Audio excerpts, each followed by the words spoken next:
सुदाम बाबू प्रथमे मु ग्राउंड स्थिति आपको जानापी चाहिए बीजेडी स्थिति वर्तमान केमती अच्छी निर्वाचन 3 दिन पूर्व आम आलोचना करुआपड़े मुख्यमंत्री पूर्वतन मुख्यमंत्री गस्त पर किभली रही बीजेडी स्थिति।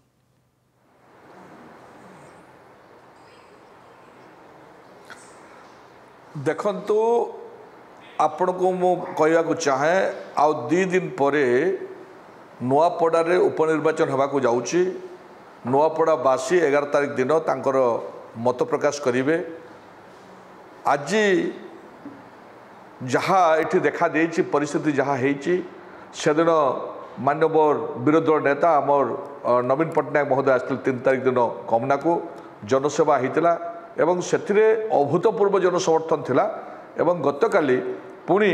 से नुआपड़ा एवं खरिया रोड रे प्रथप्रांतर सभा सहित गोटे पूरा रैली बाहरी थिला जो हजार हजार संख्यार नुआपड़ा एवं खरिया रोड लोक मैंने आबाल वृद्ध वनिता समस्ते ताकू माननीय विरोधी दल नेता आम नेता नवीन पट्टनायक महोदय को देखापी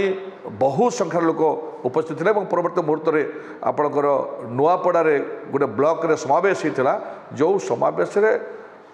हिसाब बाहर जोटा को आकलन बाहर आम आशा भी करूँ कि एत संख्यार लोक हे ताने कौटी ना कौटी चाहूँगी ये जो 15 मासर सरकार आज 24 मसीह जो सरकार तैयारी डबल इंजिन ना जो मैंने आसी से कौटी ना कौटी भूल लोक विरक्त होती जो माननीय पूर्वतन मुख्यमंत्री आम दल नेता श्री नवीन पट्टनायक महोदय प्रति बहु लोक समर्थन छुटी एवं आज पर्यंत जहाँ देखा देछि जनमत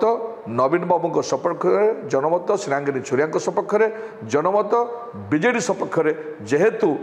15 मास सॉरी 15 वर्ष देढ़ वर्ष धरिक जो मैंने सत्तार अच्छा से जहाँ जहाँ कथा कही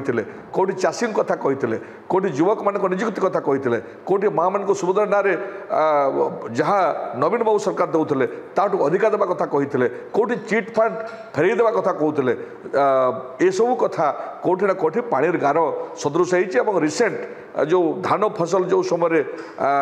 सार दरकार होता से सार को ठीक भाव में दे पारि ना एवं चाषी हंतसंत होती चाषी ब्लैक रे अधिका पैसा किनी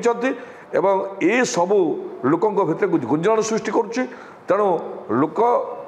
पुणी थे ये 1.5 वर्ष भितर पुणी थे नवीन बाबू पाक आसछन्ति एवं नवीन बाबू को पुणी थे ओडिशार नेता भाव में देखा चाहूँगी यहाँ